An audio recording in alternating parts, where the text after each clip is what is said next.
What actually makes a miniature room feel modern, Parisian, and realistic? At first, I thought it was just craftsmanship. Building better furniture, more detail, more realism. But this project proved me wrong. Because the room didn't come together that way. It came together through small decisions I kept making while building it, and some of those decisions actually had nothing to do with building at all. So in this video, I'll show you the full process, the building and the decisions behind why the room finally worked.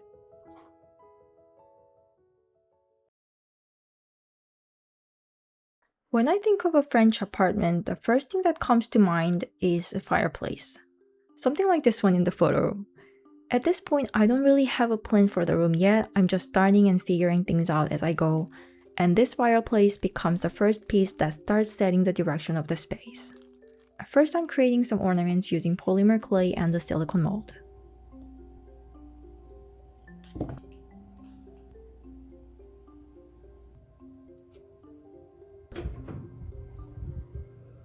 After baking the pieces, I move on to the main structure.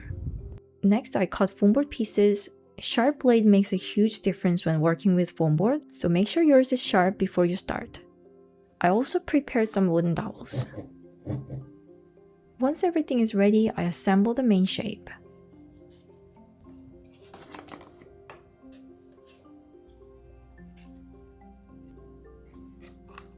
The main body is done, now it's time to add the details.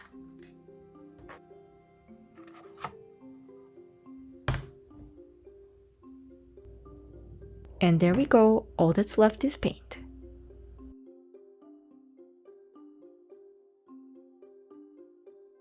Next, I'm making the windows. I'm using 4mm square dowels. The final window size is 11 by 3.75 inches. I'm making the windows tall and narrow because that's a common proportion in many Parisian apartments. Looking back, I actually wish I had made them even taller. For the glass, I'm using a 2mm thick plastic sheet. Now let's make the window grids. For those, I'm using 2mm square dowels.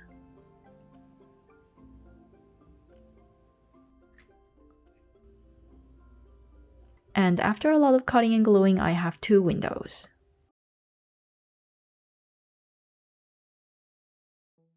Before cutting any openings into the wall, I wanted to figure out where the window should go. I started by arranging the pieces I built in previous videos, tutorial links in the description. My first idea was to place both windows on the center wall with the fireplace in between, like in this photo. Then I tried moving both windows into the corner instead. Both layouts worked, but I decided to place the windows on two adjacent walls because I didn't just want symmetry. I wanted the room to feel like a real apartment layout. This also made the room feel more three-dimensional in real space.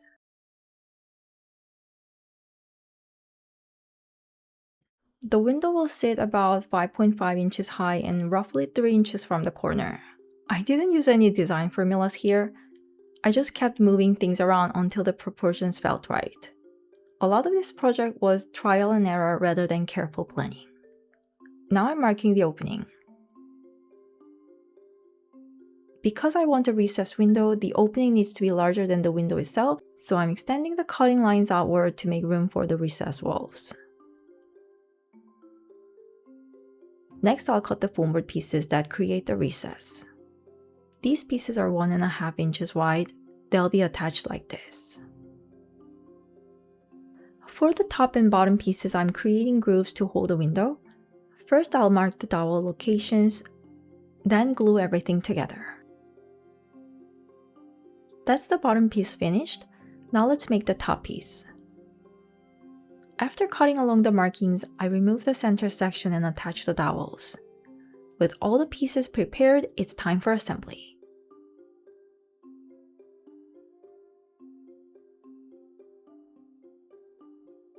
I left a gap at the top so the window can slide in from above.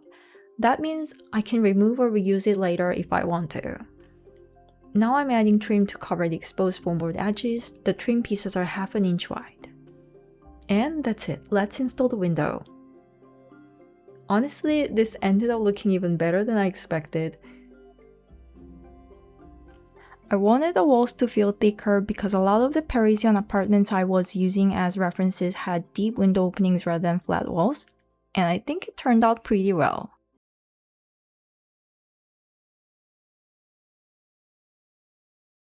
Before I start placing everything together, I want to finish the fireplace first. Nothing particularly complicated here. The biggest thing to remember is to apply thin coats.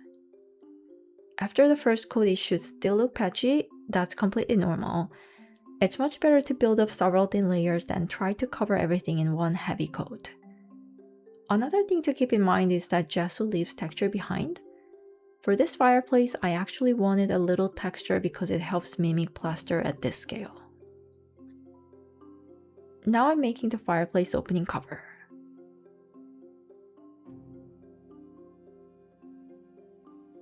This piece will become the base of the fireplace. And that's it. Let's put it back into the room and see what happens.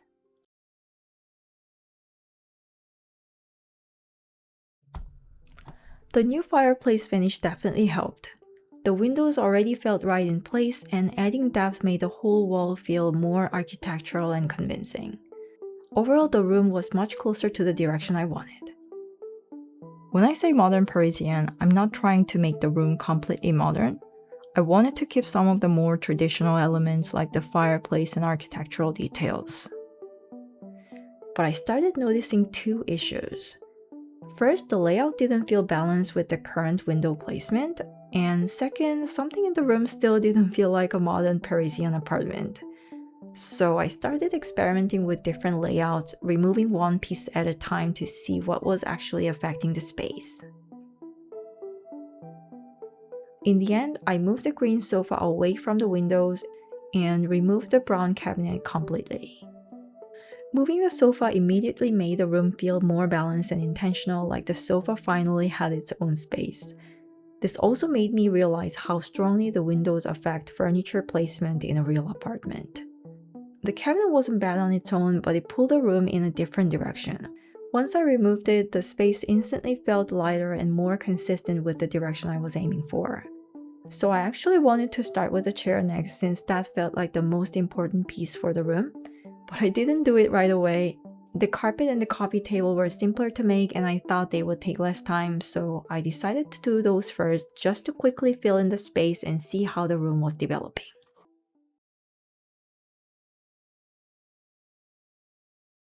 I was thinking about buying a patterned carpet online, maybe a classic one, but I wanted to see if I could work with materials I already had.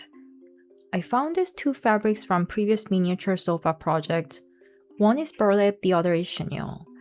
The burlap immediately felt too rustic and organic for the direction I wanted, so let's try the chenille. I really like the texture. At this scale, it looks surprisingly similar to real carpet, and it gives me that modern apartment feeling. The color, though, I'm not completely convinced. Hopefully it works.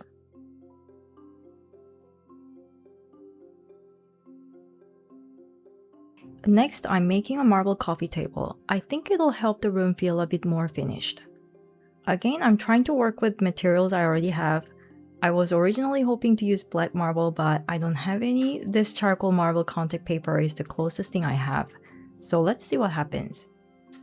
I made a simple rectangular block and wrapped it with the contact paper.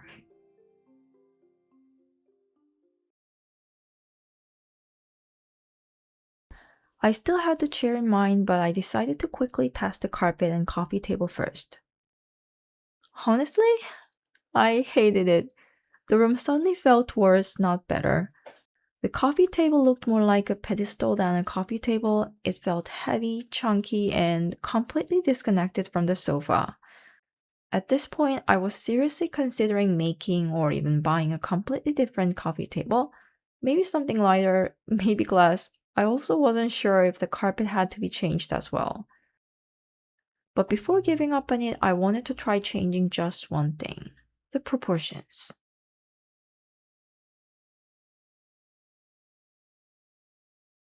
I'm keeping the length and width similar to the previous one, but I'll make it lower. And this time, I'll show you a better way to wrap. Instead of covering the block with multiple pieces, try wrapping it with one larger piece like this. It's easier to do and the edges look much cleaner.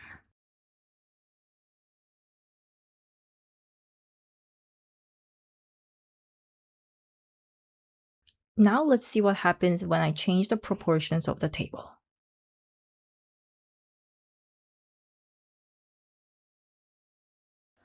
Back in the room, the only thing I changed was the thickness. Let's add this wooden turtle too. The warm cognac color works nicely with the palette of the room. And surprisingly, I don't hate the carpet and coffee table anymore.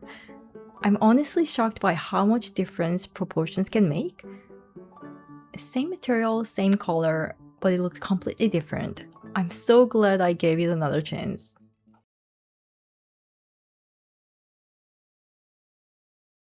Remember when I decided to add chair to rebalance the composition? Now I think it's time to actually figure that out. The problem is, I had no idea what kind of chair would look good here. One thing I knew for sure was that I didn't want a matching chair made from the same green fabric as the sofa. That would be too boring. So I started testing different shapes. This oversized plush chair, this pink dining chair, this sleek purple chair, a classic chair, and finally, this hot pink beach chair. And somehow, this was the one that convinced me. Not the color, not the style, just the shape. The low profile and reclined back just fit the space better.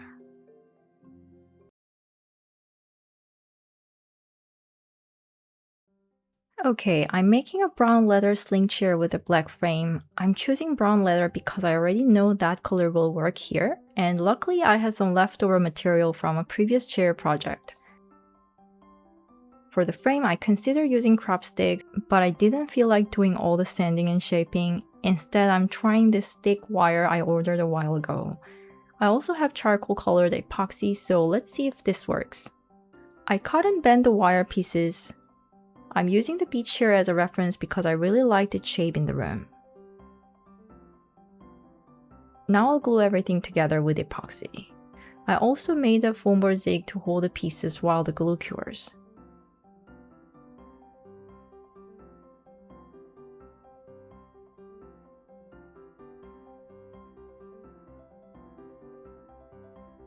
It hasn't even been 24 hours, but the warm temperature helped the epoxy cure much faster. Unfortunately, I made a mistake of not checking the frame from the front, so the shape isn't perfectly symmetrical. I could probably try to fix it, but I've learned that not every imperfection needs to be corrected. Sometimes the risk of making something worse is higher than the benefit of making it slightly better. So I'm leaving it alone and hoping the leather hides most of it. Now I'll cut the leather and attach it by stitching.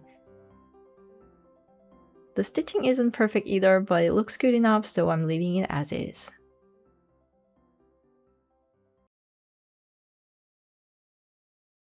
Back in the room, the chair looks good even with imperfections, especially since it's mostly seen from the side. Exactly what I was hoping for. At this point, I'm happy with how the furniture is coming together. The room finally feels intentionally designed. The main pieces are working together and the balance feels right. But it still feels a little bare. Coffee table books, artwork, and a few small styling details can make a surprisingly big difference, so I decided to add a few of those next.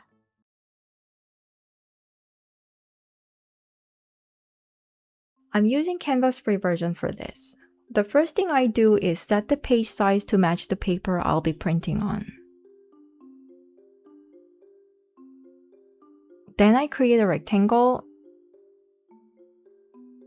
One thing I like about Canva is that it shows the dimensions in inches as you resize objects, which makes scaling miniatures much easier. I'm making this book slightly oversized at 2.4 by 1.8 inches. For the title, I chose Object.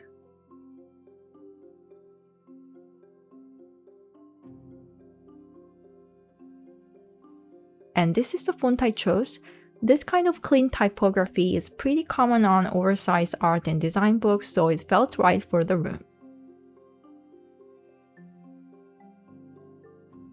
And that's the cover done. I made 3 different covers.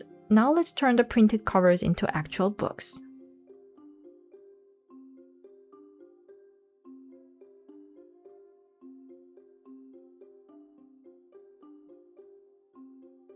For the artwork, I found an abstract image online and adjusted the colors slightly on Canva, as now it's a bit too vivid for the room.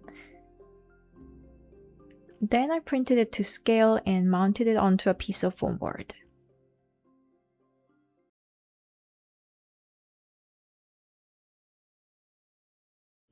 Now let's add everything to the room. It definitely looks better. I might make the artwork a bit taller later though. Right now it feels slightly undersized for the wall.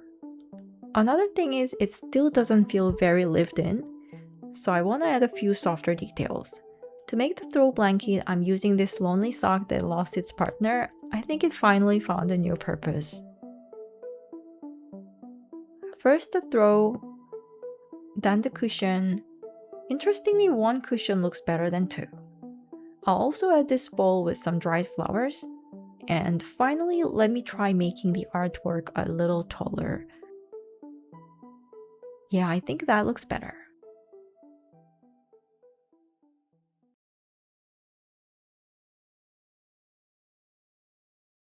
There is one thing that's been bothering me since the beginning of this project, the floor. Not only does it still look like a tabletop, but it also isn't helping reinforce the modern Parisian look I'm aiming for. When I think of Parisian apartments, I immediately think of herringbone parquet flooring, so I think it's finally time to deal with it. I originally considered making one from craft sticks, but I decided to take the easier route this time. I found this printable herringbone floor on Etsy for less than $3. Here's the print.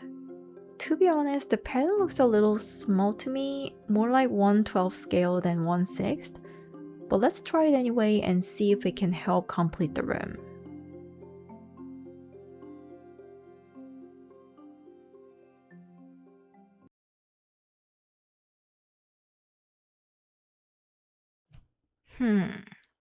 Something still feels quite off.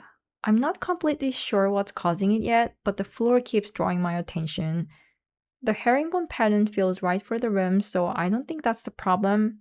Maybe it's the scale. The planks look a little small to me, and that might be making the floor stand out more than it should. At least that's my theory. Let me try enlarging the printable and see what happens.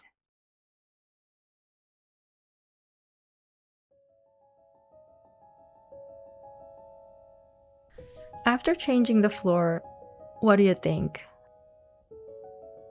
The floor definitely has imperfections, but looking at the room now, I don't really notice them. When I started this project, I thought the challenge would be building enough furniture. Instead, the real challenge was figuring out why the room didn't feel right. Looking back, no single change transformed the room. Not the fireplace, not the layout, not the chair, not even the floor. What made the difference was a series of small decisions. Each one solved a problem, each one revealed another. Little by little, those decisions started pulling the room in the same direction. That's when it stopped feeling like a collection of miniatures and started feeling like a real space, a modern Parisian living room. And I think that's why the room finally works.